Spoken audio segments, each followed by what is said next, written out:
Hey guys, thanks for tuning us in for this 57th episode of Good Questions with Cameron Dole. Special guests for this episode include comedian, actor, and writer Rory Scovel. We'll also visit with author and businessman Stedman Graham. Actor Tony Dalton will visit with us about the latest season of Better Call Saul. Singer Taylor Dayne will take an interview from a couple years ago as she released her first holiday single. And our final guest will be country superstar Travis Tritt. Talks about a release of a live album back in February 2017.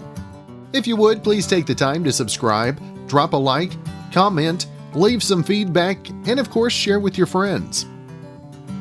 Our first guest from earlier this year was Rory Scovel. We talk about the new series Robbie. You can pick up on Comedy Central. You can also stream it as well. First off, Rory, thanks so much for taking the time to be on the show. I have nothing but time, so thank you for actually letting me come on to the show. I appreciate that. Now, speaking of that, the whole thing with Robbie was originally going to start and be followed by streaming, but you guys have something special going along with the quarantine as well, right? Yeah, we decided that I ultimately have no say over the show. And, once you turn it in, you wait and see what's going to happen. But yeah, it's kind of great that we're getting to premiere on TV, and hopefully people tune in to check it out. But I think the great thing about it is that it'll all be bingeable and streaming immediately following that premiere. So if people do enjoy the show, and they want to see more and they want to watch it kind of on their own schedule, they'll actually be able to do that through YouTube and Comedy Central website and their app and stuff. So, yeah. Now tell our listeners, if they haven't seen the previews or the trailers about Robbie, a little of the backstory.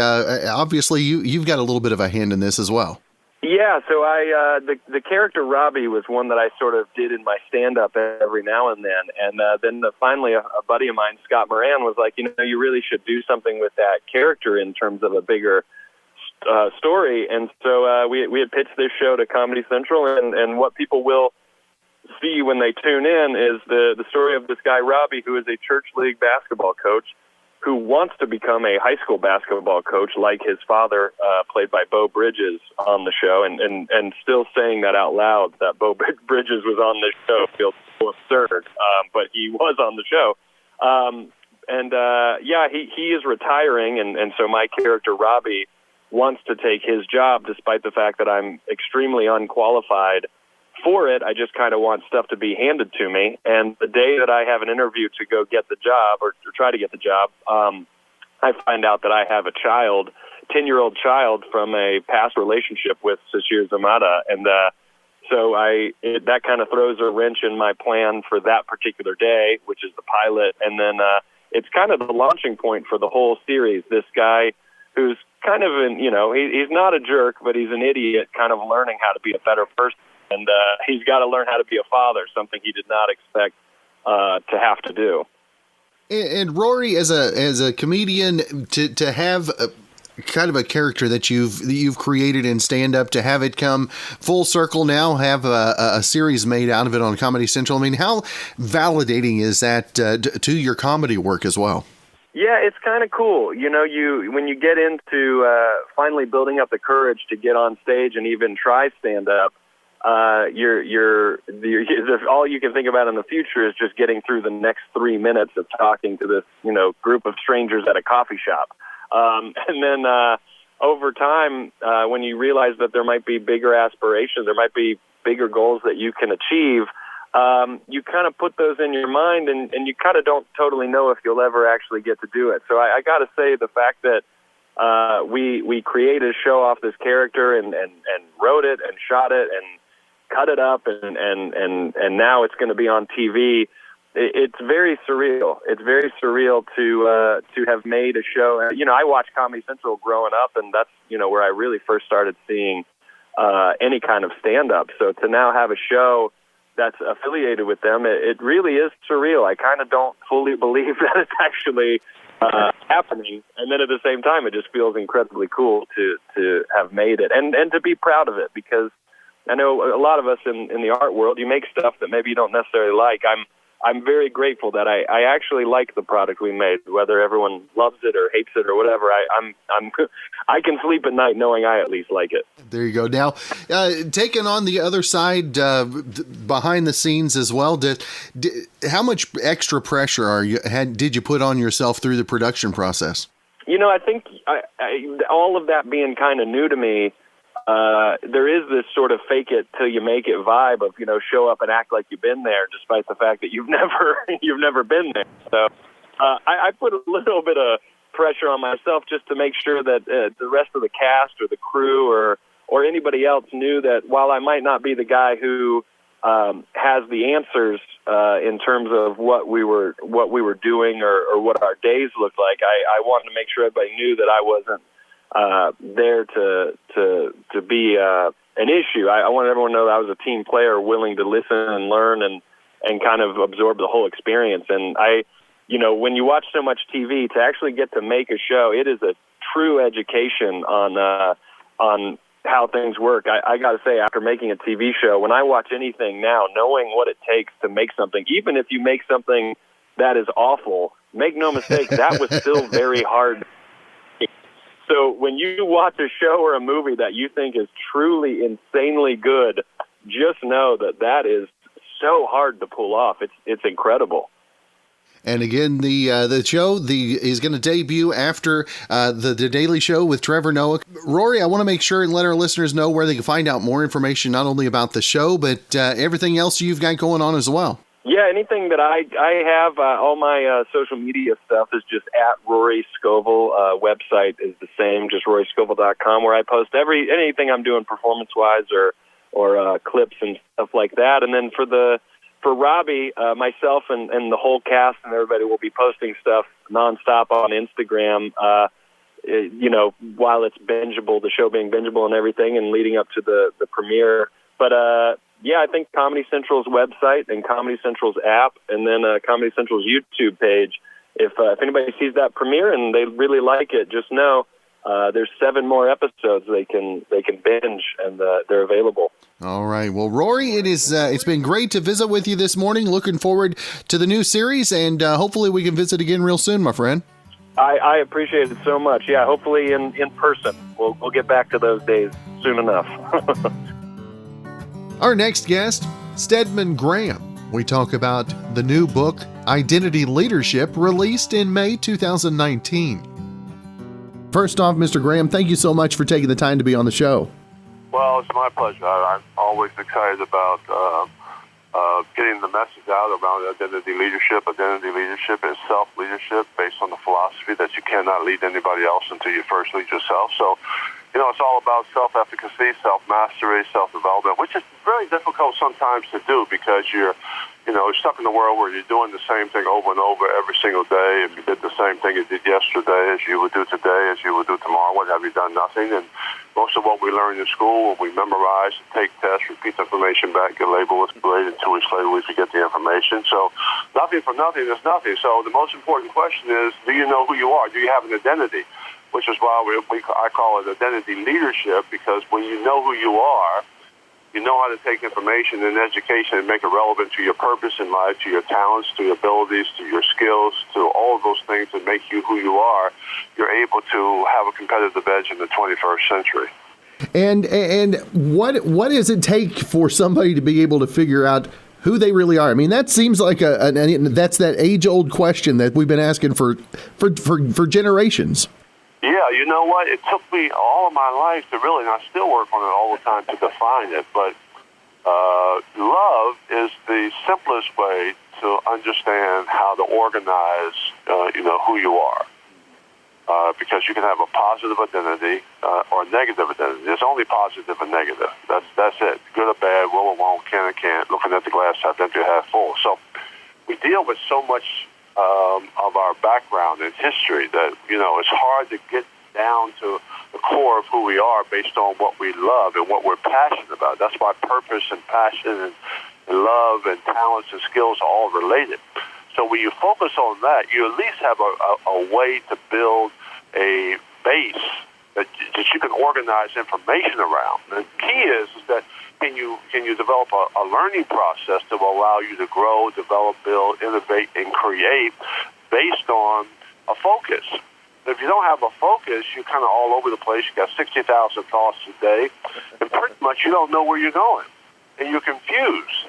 So to sit with yourself, to think is the key word, cognitive ability, to think about how you take the resources of the world and make that relevant to you so that you can control your own destiny, empower yourself, create social economic development around you, right? Mm-hmm. Work on you, work on your health, work on your family, work on your work on focus, learn, get some books and read about how to do it. It's the how. I never understood how. They just said to me, go to school, get a job, all of that, fine. But how do you maximize your potential? How do you utilize your talents and skills to perform at the highest possible level based on the opportunity we have now, especially with technology? And where was it in your life that switch finally triggered for you? Well, it finally triggered for me. First of all, when you don't know who you are, the world defines you by your race and your house and your car, your family, your job, all of that. And so your religion.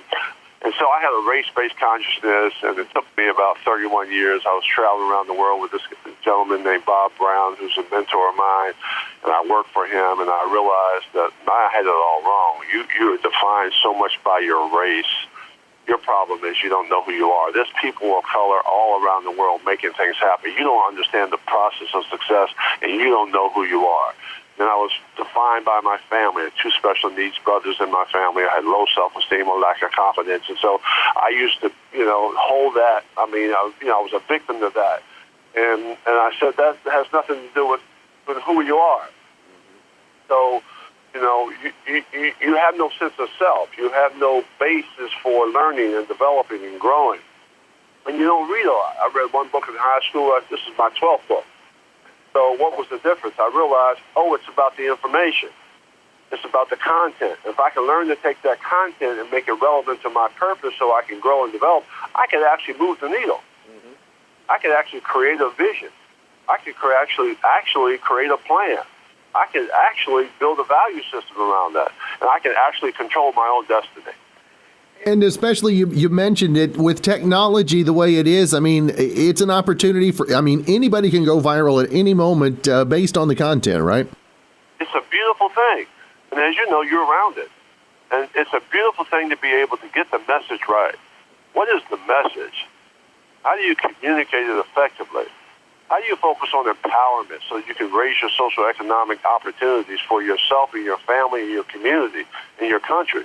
How do you actually do that as opposed to just, you get out of school, you go to work, you're doing all the other things, you spend all this time with this technology, using it the wrong way, it's not relevant to your development, you're being programmed based on the content, you become a consumer, as opposed to producer, or you're not producing anything that's relevant to your development.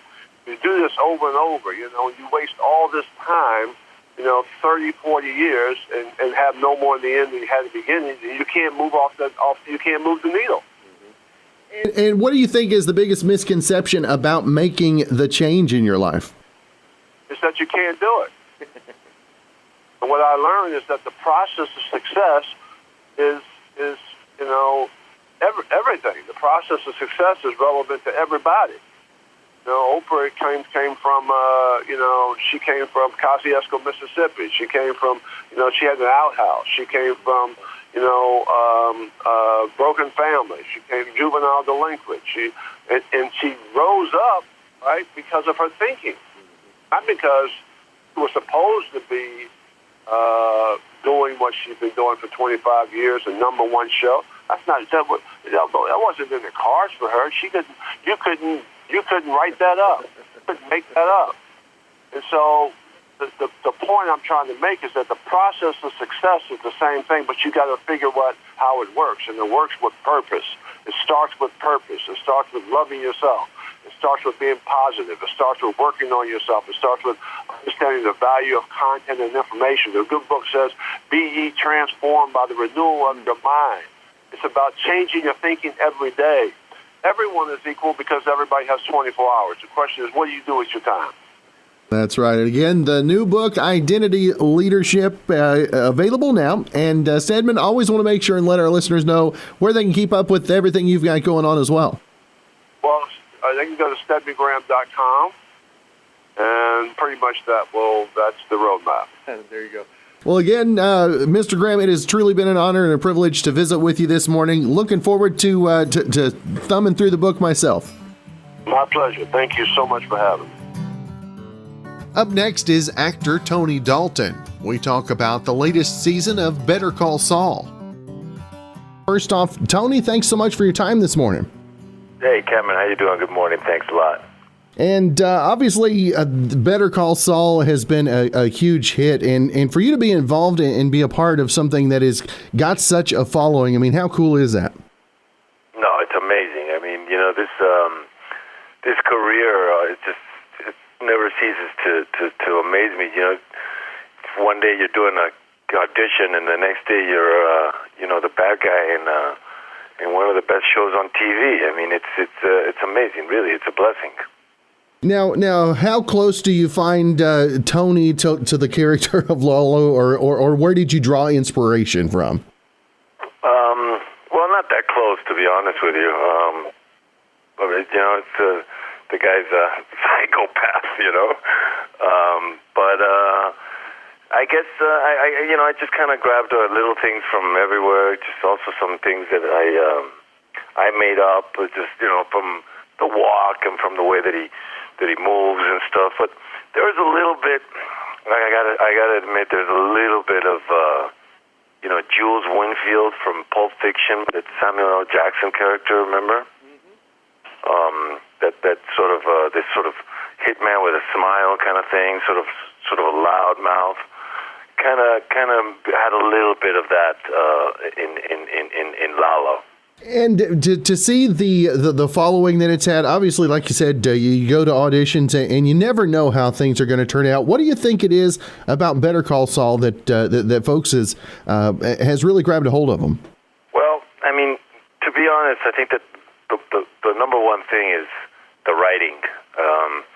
These guys, Peter Gould and Vince Gilligan and the whole team of writers, those guys, they're just so meticulous and so good at their craft that, the character development just starts getting better and better, and you care so much about these characters, and then all of a sudden, things start to happen where you care more, I mean, it's sort of like little by little. It kind of happened in Breaking Bad with Walter White, and then all of a sudden, everything starts going crazy after a couple of seasons, and it's a little bit the same, same thing going on here. I mean, I think that the character development got a little deeper. The guy doesn't sort of break bad that easily, but it is that same idea of a guy who, because of everything that's happening around him, has no other choice but to become this person, which is from Jimmy McGill to Saul. And I think that's interesting for everybody, anybody watching it is kind of like, yeah, I guess if I was kind of put into this situation, I would also have to become sort of that kind of person, just a regular average Joe, going to the dark side, And where was it in your life that you knew that acting, performing was something that was in your blood that you just had to do? Oh, it was a long time ago. When I was in school, I went to started doing the school plays, and that was kind of when I realized that's if I could make money off of this and make a living off of this was going to be better than going to any office, And after that, I went to New York, and when I was in New York, started doing theater and stuff over there. That's when I realized that, this is going to be it. And how hard was the trip down the road? Obviously, ups and downs. So on Broadway, off Broadway, and things like that. Where was the first break for you? When did you know that you had really made the right decision? Wow, it took a long time, to be honest with you. I mean, like years. I mean, I was a waiter for a long time in New York, 5 years, and it just wasn't working, you know. Went to L.A., that didn't work out either. I mean, you know, not even nothing, no gigs, no nothing, you know. And then finally, in Mexico, I wrote a movie that I starred in, that got made, and it became pretty successful. And that's the first time I saw that maybe there was a little bit of a light at the end of the tunnel. And after that, basically, I mean, it's still been much more difficult than anything else I could imagine, but at least I could make a living off of it, you know? And it just keeps getting better because, you know, more people are calling you, you get more into your craft, and but it's still sort of like a coin toss. You know, nobody calls you, you don't do a casting, you know, you're not going to get work. You're always unemployed, you know?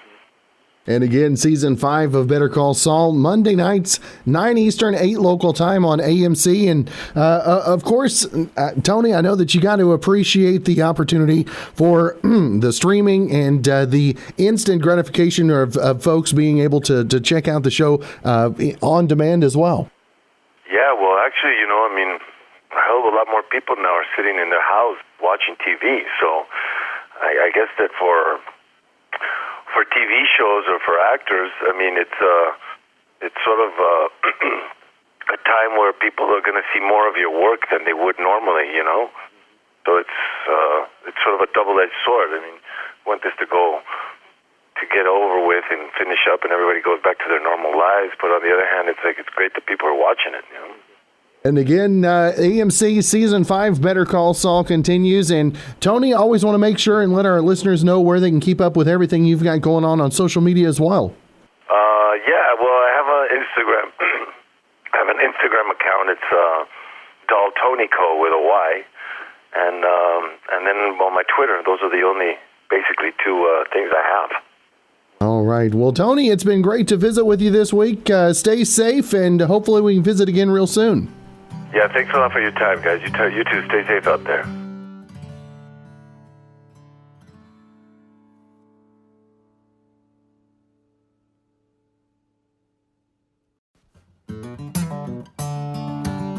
Our next guest takes us back a couple years, December 2018, actually, the release of her first holiday single, singer Taylor Dayne. First off, Taylor, thanks so much for your time this morning. Oh, my pleasure. Hi. Now, you got a new Christmas song, and it's now available on iTunes, and tour dates coming up, a memoir in the works as well. And Taylor, how busy has it been getting prepared for this season? Big year. Now, tell the folks about the I've Got My Love to Keep Me Warm. Tell us about the new single. Well, I mean, first time I've ever released a Christmas song. I mean, absolutely. So, I mean, classic Irving Berlin, producer I worked with, incredible producer, Lauren Wild, produced for some of the greats, for Rod Stewart, you know, some of his classic standards, and Cher, and you can hear it in this production and the recording. It's warm, it's lush, the strings, it's just very, very, I don't know, Rudolph the Red-Nosed Reindeer. It's very, very warm and loving. And I'm so proud of it, and it's a great way to cap off a pretty incredible year. Spent the year touring and behind, you know, my 30-year anniversary, and it's not over yet, for Tell It to My Heart, and the release in the beginning of my career. So I'm out there. There you go. And speaking of Tell It to My Heart, the upcoming memoir, was that a labor of love, or was it one that was a little more painful to put down on paper? No, there's been moments of pain, I mean, for sure, but, you know, traveling backwards, you know, oftentimes, you know, this idea of an autobiography and memoir is usually a moment in time. This has been more autobiographical, but it really was inspired by my TED Talk. You know, I did TED Women. You have to be living under a rock if you haven't noticed, between what's been going on with women uniting our voices, women in music, women in the entertainment industry, and there's just been never more of a time where I felt was the right time. Coming at 30 years in a predominantly male-dominated business, and quite frankly, loving my voice, but not so sure that what I had to say was often heard, if that makes sense. And it's an important time for me to share what was behind, the music, the literal voice, as Tig Notaro would say. And and it's been a special year, and I felt 30 years. This marks the time. I'm ready. And Taylor, what are the biggest differences that you see in the industry today as opposed to the 30 years ago when you came in? And are the advancements as much as you would have expected over that time? Yeah, I see incredible. Of course, I love it. I mean, listen, you have artists that speak to each other, that we can, people that have direct access and contextually, that's incredible. Where before it was like you had to go through the machine.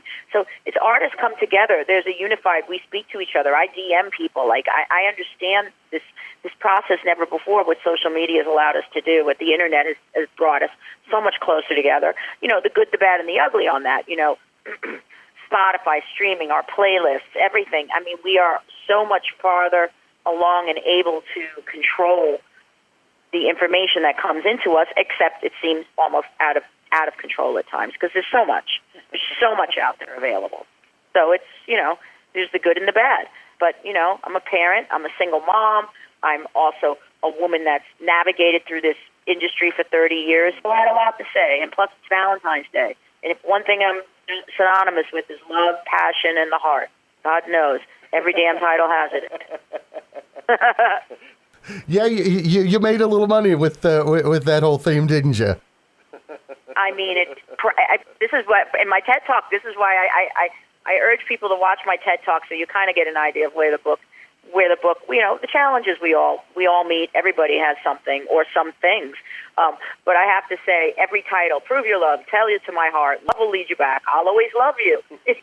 Every beat of my heart. Is there like don't?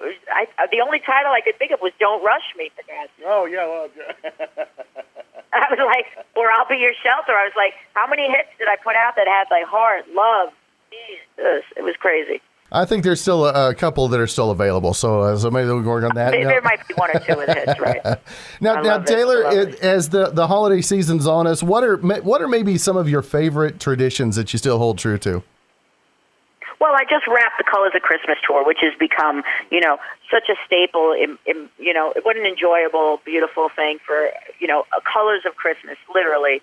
Again, united voices coming together. Peebo Bryson. This year was Peebo Bryson, Denise Williams, John Cicada. The four of us unified, beautiful duetting on our hits, but mostly, Christmas classics, holiday classics. It's incredible. For me, traditionally, I'm a mom now. I have 16-year-olds. I have twins. And so we'll go back east. I live in Los Angeles now. We'll go back to New York and visit with friends and family and catch up and actually enjoy this downtime to be with family and friends, and really grateful for the year. This 30-year anniversary is marked, really gave me a lot of time to reflect, and finishing this book up will be the biggest reward of all.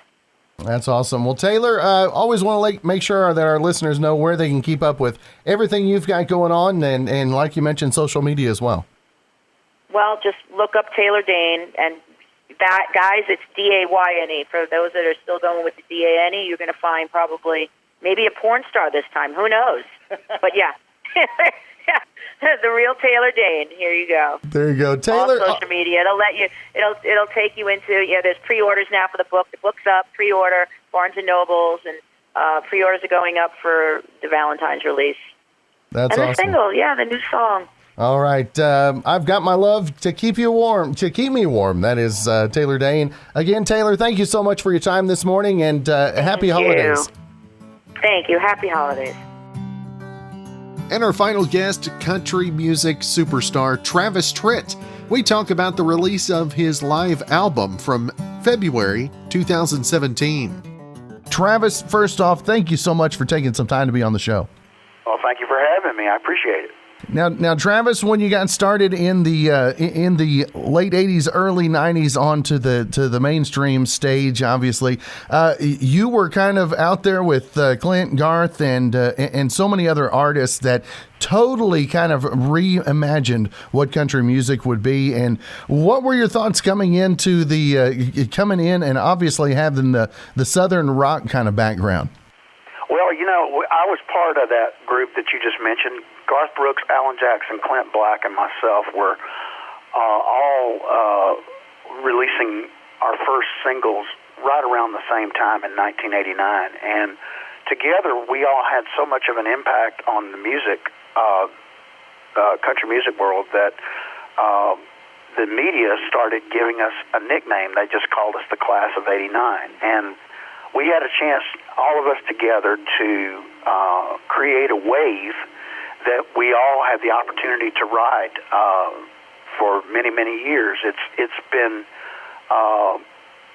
this is my 28th year now of being a part of the country music world, and to realize that the guys from our era had more to do with bringing more listeners to country music than had ever listened to it before. At that time, we sold more records than had ever been sold in country music before.